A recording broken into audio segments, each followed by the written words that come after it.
Northwest Perennial Alliance border here at the Bellevue Botanical Garden.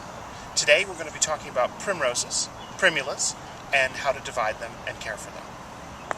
Here we have a clump of Primula polyantha, the plain common primrose, that's been in for a few years. It's bulked up nicely.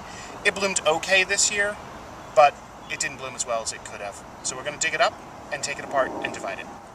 So we've got the big clump of primroses out of the ground, and we're going to just carefully but firmly, wearing gloves of course, tease it apart, give it a good shake, and what we're looking for is to break it into smallish pieces. This one here has 2 growth points on it. That's what we're looking for.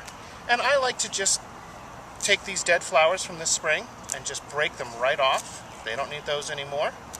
And then clean it down, taking off the biggest, oldest leaves. If all the leaves break off, it's okay.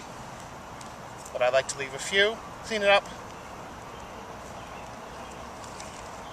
snip it a little bit right there. That's what we're looking for. So with a slower growing primula like this one, you can just cut this chunk into 3 or 4 pieces, good sized pieces like this, and go ahead and replant it after you've cleaned it all up. While I've got it out of the ground, I like to go ahead and break it down into much smaller pieces like that. So here we have a small piece that I've broken off from the main clump, and you can clearly see the different years of growth on the rhizome.